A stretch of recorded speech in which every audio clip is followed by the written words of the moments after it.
The massive crystal chamber stretched beyond what human eyes could easily comprehend. Ambassador Minho Park stood alone in the center, his black diplomatic suit looking tiny against the towering alien forms surrounding him. The air hummed with translation devices working overtime to convert dozens of different languages into something resembling understanding. High above him, Veltar of the Vorthok civilization shifted his crystalline body, sending rainbow light dancing across the walls. His voice boomed through the chamber like breaking glass. We are here today to decide the fate of humanity. The evidence against them is clear and disturbing. Minho felt sweat forming on his forehead despite the cool air. He had prepared for this moment for years, but nothing could have readied him for the sheer scale of what he faced. 47 different alien species had gathered to judge whether humans deserved to live or die. Most of them had already made up their minds. The first hologram appeared above his head, showing Earth's cities burning during the Great Wars. Explosions lit up the darkness, and human soldiers fought each other with terrible weapons. The alien observers made sounds of disgust, some like wind through metal tubes, others like rocks grinding together. Look at their history, Vel continued. 7,000 years of recorded warfare. They fight over everything: land, resources, ideas, even the color of their skin. They are creatures of violence. A luminary being floated closer, its body made of pure golden energy crackling with electricity. Our analysis shows they have destroyed 60% of their planet's forests. They have poisoned their oceans and made the air dangerous to breathe. They cannot even take care of their own world. More holograms filled the space above Minho. Dead fish floating in dirty water. Forests cut down to bare earth. Smokestacks pumping black clouds into gray skies. Each image brought more disapproving sounds from the alien jury. Minho raised his hand, trying to speak, but Commander Zeekthon of the insect-like Klaxon race clicked his mandibles loudly. We have watched them for generations. Every time they solve one problem, they create 3 more.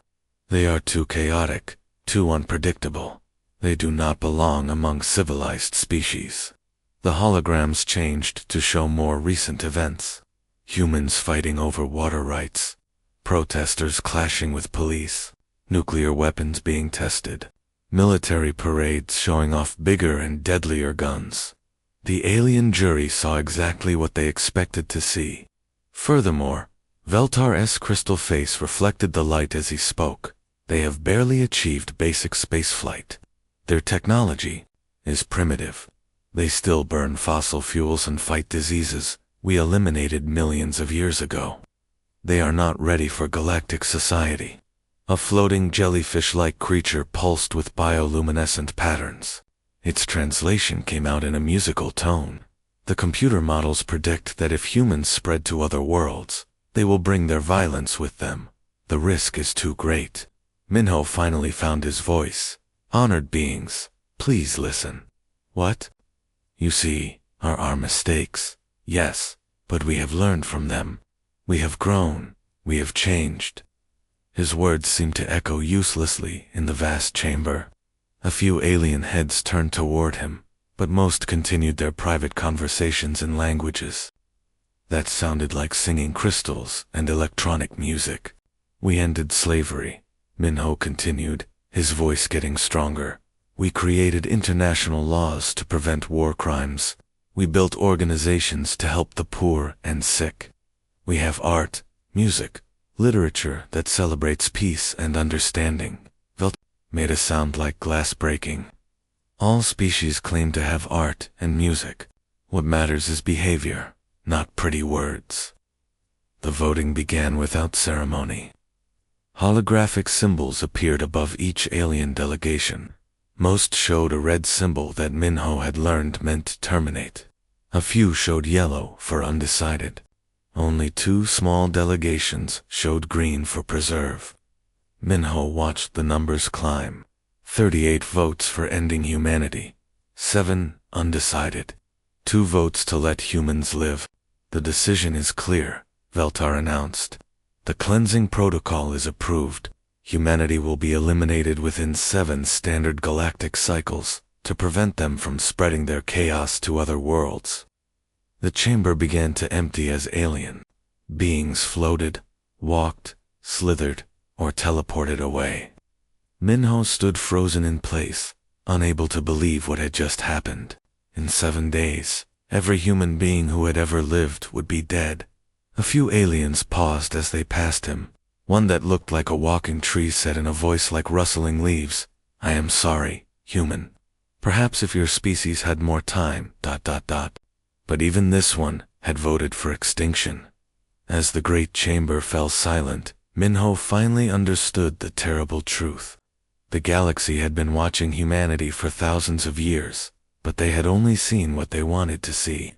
They watched the wars but missed the peace treaties. They saw the pollution but ignored the cleanup efforts. They noticed the weapons but overlooked the hospitals. The trial had never really been about evidence. It had been about fear. Fear of what humans might become if they were allowed to survive and grow. Minho activated his communication device. With shaking hands, he had to warn Earth. 7 days to prepare for the end of everything. Yoon Seojin floated in her work pod high above the observation deck of the massive ship, Eternal Watch. Her body was made of golden energy that sparkled and moved like liquid light. As a junior analyst for the Luminary Research Division, she spent her days sorting through endless streams of data about different species across the galaxy. Today felt different. Today she was supposed to finish the final report about humanity before their extinction. The numbers on her screen made her energy form flicker with confusion. According to the files, the observation teams had collected information about humans for over 3,000 Earth years. But when she looked closer, something was very wrong. The main computer had labeled 87.3% of all human activities as non-threat data and automatically deleted them from the analysis. Only 12.7% of human behavior had been considered important enough to study. This small fraction formed the entire basis for humanity's death sentence. SEO-Jin pulled up the filtering system that decided what information to keep and what to throw away. The computer program was ancient, created by the first generation of galactic observers millions of years ago. Its instructions were simple: only save data about violence, war, environmental damage, and weapon building. Everything else was considered unimportant. She stared at the deleted files. Billions upon billions of pieces of information about human behavior had been thrown away, without anyone ever looking at them. Her supervisor Keth Morden materialized beside her workstation.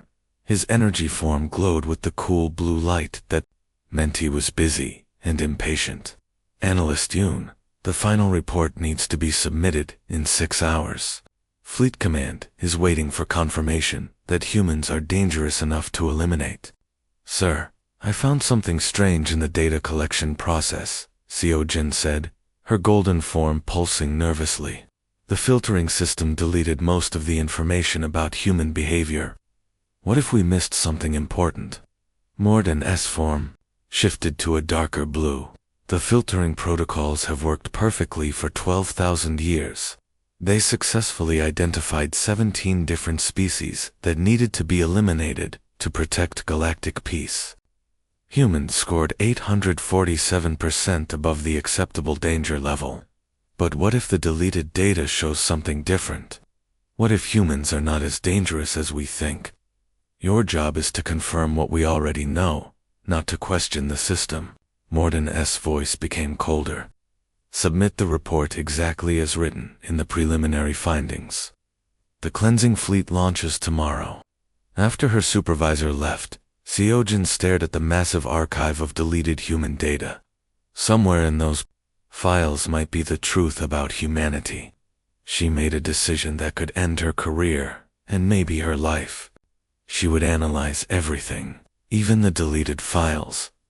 Working during her sleep cycles, when no one else was around, Seojin began to reconstruct the complete picture of human civilization.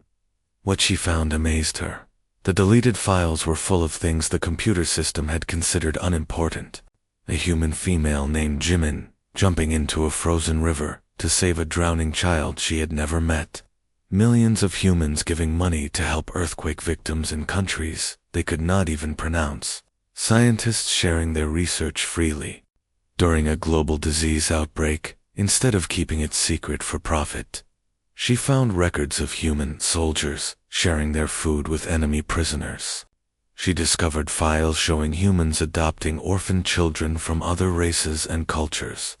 She read about humans who gave up their own safety to protect complete strangers during disasters.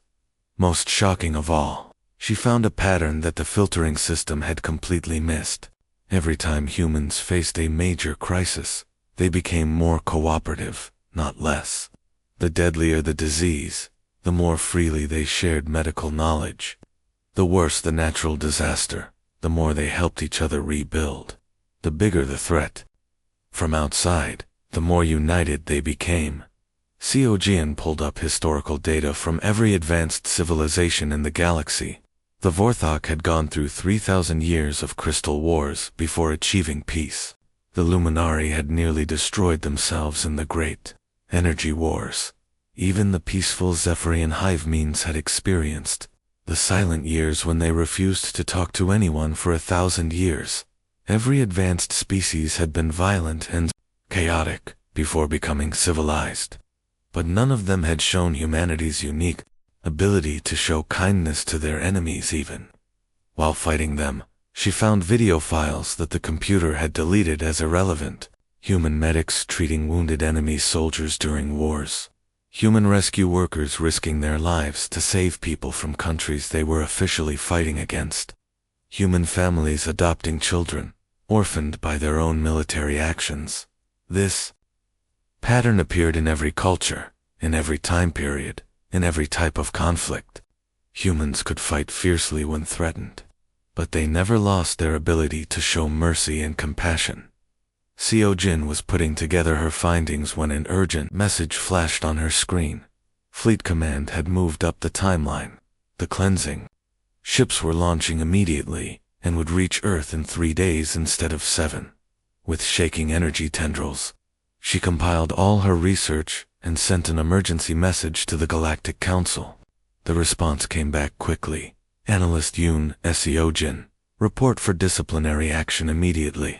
Your unauthorized research violates protocol. The cleansing operation will proceed as scheduled. As security forces arrived to arrest her, Seojin managed to send one final message to the human embassy ship. If the galaxy would not listen to the truth, at least humanity deserved to know what was coming for them. In her detention cell aboard the observation ship, Yoon Seojin had managed to hide a small data device before the security forces took her away. Her golden energy form flickered weakly as she worked in the darkness, using the last of her stored power to complete her research.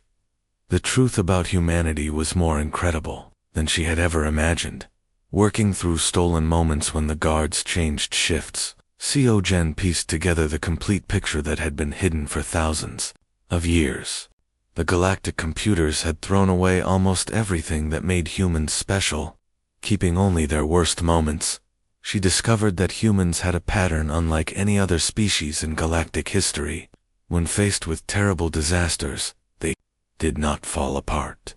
Instead, they came together stronger than before. During something called the 2004 tsunami, humans from around their entire world sent money, food, and rescue workers to help strangers they would never meet. The disaster killed hundreds of thousands of people, but it also created the largest international rescue effort in human history. Countries that had been enemies worked together to save lives. She found records of the COVID-19 pandemic, where a disease spread across the entire planet. Instead of hoarding medical knowledge, human scientists shared their research freely with everyone. They created vaccines and gave them away to poorer countries. Neighbors helped neighbors. Families adopted elderly people who had no one else to care for them. But the most amazing discovery was in the war files. Even during their most terrible conflicts, humans never completely lost their compassion. During something called World War II, Human soldiers on both sides secretly helped enemy medics treat wounded fighters. They shared food with prisoners. They risked their own lives to save civilians who belonged to enemy countries. SCO found a video file that made her energy form pulse with wonder. It showed a human soldier named Min-jun during the Korean War. He had been shot and was dying when enemy soldiers found him. Instead of finishing him off, they carried him to safety and treated his wounds. Later, when Min-jun recovered, he spent the rest of his life helping orphaned children from both sides of the conflict. The pattern repeated everywhere. Humans could fight with incredible fierceness when they needed to protect what they loved. But the moment the immediate threat ended, their first instinct was always to heal and help. Seojin compared this to other species in the Galactic database. The Vorthok had gone through their Crystal Wars period, where they fought for 3,000 years without showing mercy to anyone. The Luminari had experienced the Great Dimming, where they tried to absorb each other's energy until their entire civilization almost died out. The insect-like Klaxon had eaten their own young during resource shortages. Every advanced species had survived a violent period in their development, but none of them had maintained their capacity for kindness toward enemies during their worst conflicts. Only humans seemed able to fight and forgive at the same time. She found something else that shocked her.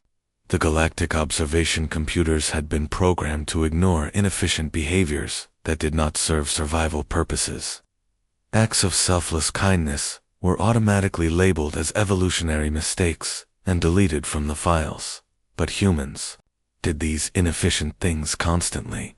They rescued animals that served no purpose. They cared for disabled family members who could not contribute to society. They created art and music just because it was beautiful. They explored space, not for conquest, but simply to learn and discover. The computers had missed the most important thing about humanity. Their greatest strength was not their ability to fight, but their refusal to let fighting destroy their basic goodness. Seojin discovered records of human behavior that defied all logical explanation. During natural disasters, humans regularly risked their own lives to save complete strangers. During famines, families shared their last bit of food with neighbors. During wars, soldiers disobeyed orders to protect innocent civilians. She found the story of Park Hae-jin, a human female who had survived a terrible earthquake. Instead of fleeing to safety, she had spent 3 days digging through rubble with her bare hands to rescue people trapped beneath collapsed buildings.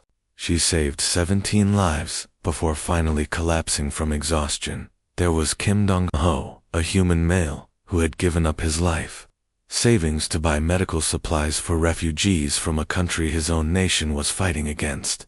When asked why he did it, he simply said, "Because they are human, like me." The most incredible file showed humans during something called the Christmas Truce of 1914. In the middle of a terrible war, soldiers from opposing armies stopped fighting for 1 day. They came out of their trenches, shared food, played games together, and showed each other pictures of their families. For 24 hours, enemies became friends. Then they went back to war, but many refused to shoot at the specific soldiers they had met. As Seojin compiled her research, she realized the horrible truth. The galactic civilization had been making the same mistake for millions of years. They measured advancement only by the absence of conflict, wisdom only by the avoidance of mistakes, and civilization only by the control of emotions. They had forgotten that true strength sometimes meant choosing mercy over victory. True wisdom came from learning through failure, and true civilization meant extending help even to those who sought to harm you. The cleansing fleet was already on its way to Earth. In less than 3 days, they would destroy the most remarkable species the galaxy had ever produced, and they would never even know what they had lost. Ambassador Minho Park stared at the strange message on his communication device. The coded transmission had come from someone called Yoon Seojin on the alien observation ship. As he decoded the alien language, His hands began to shake. The message was simple but terrifying. The cleansing fleet launched early. 3 days until they reach Earth. You deserve to know the truth about why they want to destroy you. Attached to the warning was a massive data file. As Minho opened it, he saw thousands of videos and records that the aliens had collected about humanity but then thrown away. The file showed humans helping each other, saving strangers, sharing resources during disasters, and showing mercy to enemies. The aliens had only kept records of human wars and violence. They had deleted everything good about humanity, and made their decision based on incomplete information. Minho immediately sent emergency messages to every human leader on Earth and in space. Within 1 hour, the President of Korea, the Prime Minister of India, the Chancellor of Germany, and dozens of other world leaders were connected on a secure channel. The alien fleet will be here in 72 hours, Minho announced, his voice steady despite his fear. They plan to eliminate our entire species. We have 3 days to prepare for the fight of our lives. What happened next shocked the alien observation teams monitoring Earth's communications. Instead of panic, there was immediate cooperation. Instead of blame and finger-pointing, there was instant unity. Within 6 hours of Minho's warning, every nation on Earth had agreed to share all military technology, scientific knowledge, and resources. President Lee So-young of the United Earth Defense Council appeared on every screen across the planet. Citizens of Earth, we face extinction from an alien force that believes we are too violent to live. Today we will prove them wrong by showing the greatest cooperation in human history. Dr. Kim Hansel, Earth's leading physicist, found himself working with scientists he had competed against his entire career. We need to turn everything into a weapon, he told the Emergency Research Council. Satellites, space stations, mining, equipment, even civilian spacecraft. We have 60 hours to build a defense system from scratch. In Seoul, General Park Taemin coordinated with military leaders from every continent. Former enemies shared their most secret weapons technology without hesitation. The aliens think we're primitive, he said grimly. Let's show them what 8 billion supposedly primitive humans can accomplish when we work together. The transformation was incredible to watch. Social media networks became military coordination systems. Civilian satellites were reprogrammed as early warning sensors. Space mining operations stopped collecting minerals and started positioning asteroids as kinetic weapons. Every human in space volunteered for the defense effort. Tourist stations became supply depots. Research facilities became weapons manufacturing centers. Even the International Space Station was converted into a command center. But the most remarkable thing was what humans did while preparing for war. Dr. Song Ji-yoon led a team broadcasting messages of peace in every known alien language. We do not want to fight, the message repeated constantly. We only want to survive. We believe there is room in this galaxy for all of us to live in peace. The alien fleet intercepted these transmissions as they approached Earth. Fleet Admiral Korthok of the Vorthok Navy listened to the human peace messages while watching his sensors detect weapons being built on every continent. They speak of peace while preparing for war, Korthok told his officers, his crystal body reflecting the cold light of space. This proves their duplicitous nature. They say one thing but do another. The decision to eliminate them was correct. What Admiral Korthok could not understand was that humans could do both things sincerely at the same time. They could prepare to fight to the death while genuinely hoping for peace. They could ready their weapons while keeping their hands extended. In friendship, Captain Chen Min-soo of the hastily assembled Earth Defense Fleet received his final orders from command: protect the planet at all costs. But if any alien ship is damaged, immediately offer rescue assistance. We fight because we must, but we save lives because that's who we are. As Earth's improvised defense network came online, the scope of human preparation became clear. They had turned their entire solar system into a fortress. Asteroid mining ships had been converted into missile platforms. Communication satellites had become jamming devices. Even space debris had been weaponized into kinetic projectiles. The alien fleet's advanced sensors detected the defensive preparations, but they misunderstood what they were seeing. They saw weapons and assumed aggression. They saw military coordination and assumed conquest was the goal.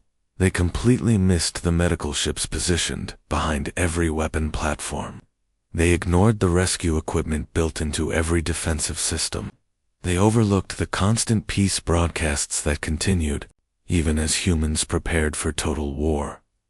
Commander Zekthon of the Klaxon forces reviewed the intelligence reports. They have militarized their entire species in less than 3 days. This level of coordination proves they are a threat to galactic peace. But human coordination was not driven by conquest. It was driven by survival and love for each other. Every weapon they built was meant to protect, not to attack. Every soldier who volunteered did so to defend their families, not to harm aliens. As the cleansing fleet prepared to drop out of hyperspace at Earth's solar system, they expected to find a divided, primitive world easy to conquer. They had no idea they were about to encounter the most unified defensive force in galactic history. The galaxy was about to learn why humanity had survived every catastrophe in their species' history. They never gave up, and they never faced danger alone. The alien fleet dropped out of hyperspace at the edge of Earth's solar system, expecting to find a weak and divided planet. Instead, Admiral Korthok watched his sensors light up with warnings as thousands of objects hurtled toward his ships at incredible speeds. Impossible, his tactical officer reported, his crystal voice cracking with shock. They have weaponized everything. Asteroids, space debris, even their garbage is being fired at us like bullets. The human defense was unlike anything in galactic military history. They fought with desperate creativity that no computer simulation had predicted. Old satellites became electronic jammers. Mining ships turned into missile launchers. Even social media networks had been converted into military communication systems.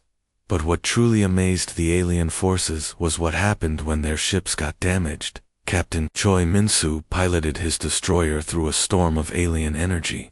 Weapons. His ship shook as the hull cracked and life support systems failed. Alarms screamed as atmosphere leaked into space. Then his communication system activated with an incoming message. But it was not from human command. It was from the enemy fleet. Terran vessel. This is medical ship Healing Light, the alien voice said through the translator. We detect critical damage to your ship. Do you need medical assistance? Mit stared at his communications officer in disbelief. They want to help us? While we're shooting at each other? The same thing happened across the entire battlefield. Every time an alien ship was disabled by human weapons, human rescue ships immediately rushed to help. Human doctors worked alongside alien crew members to treat the wounded. Human engineers shared their repair techniques with enemy technical staff. Thought the aliens had come expecting primitive savages. Instead, they found warriors who fought fiercely when attacked, but immediately offered help to anyone in need. Admiral Korthek's flagship took a direct hit from a human kinetic weapon. The crystal structure of his ship cracked, and his crew was thrown around like toys. Emergency systems failed, and the ship began spinning out of control. Within minutes, a small human vessel appeared alongside the damaged flagship, Vorthok's ship. This is Rescue Vessel Hope. We see your navigation is offline. Permission to assist with repairs. Korthok could not believe what he was hearing. These humans had just destroyed his ship, and now they wanted to fix it. It must be a trap, his security chief said weakly, his crystalline form flickering with pain. But it was not a trap. Human rescue workers boarded the alien flagship and immediately began helping injured Vorthok crew members. They worked alongside alien engineers to restore life support and repair critical systems. Dr. Park Ji-yoon entered Admiral Korthek's command center. her medical scanner beeping as she checked his crystal matrix for damage. "Your internal structure has several fractures," she said in perfect Vorthok language, "but we can repair them. You'll be fine in a few days." "Why?" Korthok asked, his voice breaking through the translation device. "We came here to kill your entire species. Why are you helping us?" Dr. Park paused in her medical work and looked directly at the alien admiral. "Because that's what makes us human. We fight when we have to, but we would rather heal than hurt. We would rather build friendships than walls." She smiled sadly. "Even with people who came here to destroy us." Word of humanity's response spread quickly through the alien fleet. Ship after ship stopped fighting as crews refused to continue attacking a species that immediately offered medical aid to their enemies. The Lupinari, energy beings, formed a protective barrier around Earth, announcing they would not participate in genocide. Several Vorthok vessels switched sides completely, their crews convinced they had misunderstood humanity's true nature. Yoon Seojin, now released from her detention cell, watched the battle reports from the observation ship. Her research had been proven correct in the most dramatic way possible. Humans fought with incredible skill when threatened, but their greatest strength was their refusal to let war destroy their compassion. The fighting lasted only 18 hours. Not because one side won, but because most of the alien fleet simply refused to continue. How could they destroy a species that treated wounded enemies in their own medical bays? 3 months later, Ambassador Minho Park stood once again before the Galactic Council. But this time, he was not on trial. He was being welcomed as humanity's first official representative in the expanded Galactic Alliance. Behind him sat delegates from 15 other species, who had previously been considered too chaotic for galactic civilization. Humanity had successfully argued for their inclusion, proving that chaos and compassion could coexist. Admiral Korthak, now serving as the Council's Director of Species Integration, delivered the closing remarks. "We measured civilization by the absence of conflict. We thought wisdom meant avoiding all mistakes. We believed strength came from suppressing emotions." His crystal form pulsed with what humans had learned to recognize as regret. "Humanity taught us that true strength lies in choosing mercy over revenge. Real wisdom comes from learning through failure, and genuine civilization means helping even those who tried to harm you." The chamber filled with sounds of approval from dozens of different species. Minho smiled, thinking of all the humans who had fought so hard to reach this moment. They had earned their place in the galaxy, not through conquest, but through compassion. The galaxy had tried to teach humanity a lesson about power. Instead, humanity had taught them what power was really for.